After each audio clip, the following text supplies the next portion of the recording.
Hey there, welcome to our AP Legal Zone podcast, brought to you by AP Lawyers. We are your top fix for all weekly law updates, including family, immigration, wills, and estates law. Just a friendly reminder, we are not your lawyers, and everything contained in this podcast is for entertainment purposes only and not to be construed as legal advice. Be sure to subscribe to our podcast so you can stay connected with any updates and get notified about our new episodes.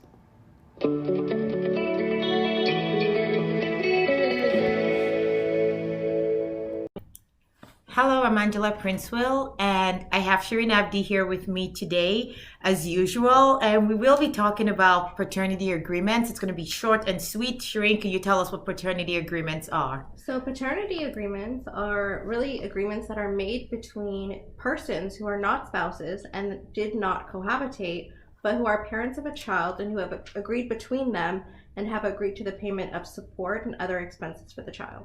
Yes, so that's exactly what it is. So podcast over. No, but seriously. So the way this is a provision under the Family Law Act that just really allows binding orders for support to be entered into. So for people that cohabit, for example, or with spouses, they would ordinarily enter into a separation agreement, and part of that would include the support provisions. However, that's not appropriate, right? For people that never live together, people that are not spouses and never live together, but they still have a child. And if you want to make sure that your support, you have a support order that's enforceable, you need to have it and you don't want to go to court. Yeah. This is a way to deal with it. So generally what I like to do is I would even include a parenting plan, because Sherine, as you know, all the time, child support really deals with parenting really affects child support, the child support amount that should be paid, right?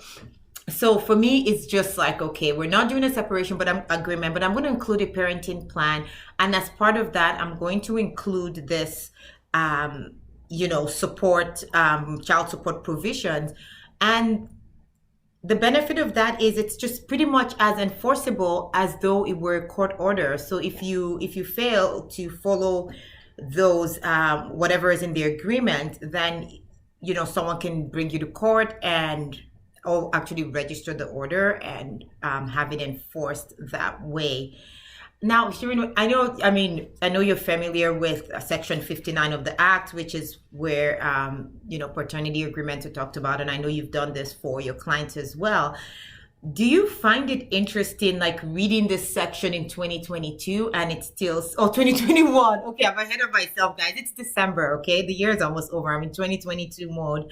But do you find it interesting that it still says a man and a woman who are not spouses? Exactly. I have to say, the law is a little slow in changing. Yeah. So I can't say that I'm entirely surprised. Do I think that we need to make some changes? Of course. So does this, what I'm wondering, is this provision only meant to maybe deal with biological parents? Like, I haven't done a lot of research, and there's not a lot of case law around paternity biological agreements. Parents or same-sex gendered parents, like it would still technically right, because apply. it just says a man and a woman, the payment of expenses for the child. It could be for the payment of expenses for prenatal care or birth, for support of the child, or darkly funeral expenses.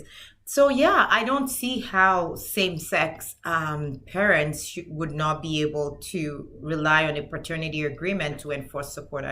It doesn't really make sense to me, but I agree.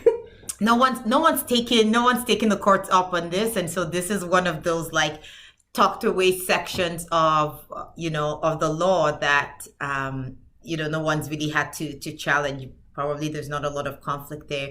And the truth is, as opposed to, comprehensive separation agreements where we're dealing with a whole lot of issues, a lot of times when you're dealing with child support is so black and white. Like there are conflicts sometimes, but there's not a lot of room for conflict. There really shouldn't be, in my opinion. From a legal perspective, yes. From an emotional perspective, All the time there's conflict. I know. I have had to use this at times when, if there's reasonable arrangements being made for the child that's not in accordance with the guidelines, and I want it reflected in an agreement. And again, for me, the goal is to make sure I articulate the parenting time so that it doesn't appear as though, someone's underpaying child support. I also want to articulate if it's actually under the guidelines. I want to make that clear. If it's income being imputed, I want to make it clear. And if it's not the guideline amount and and there's been reasonable arrangements made, I want to articulate it, because as I always say, you can agree to things orally, but if one person changes them, people can recollect things differently. And so if we have it written, it takes away like that confusion, right? Oh, for sure. Especially, when someone is dealing with retroactive support down the line, you had a verbal agreement, but sometimes you need to express those terms in written form. I feel like I actually saw somewhere, I believe, that it's an oral, like a paternity agreement could be an oral agreement. Please don't do that. Like, no, it's if you're both not an agreement on the exact on what you agree to, then you have a problem. So, chances are if you're in court, then there's no agreement, right?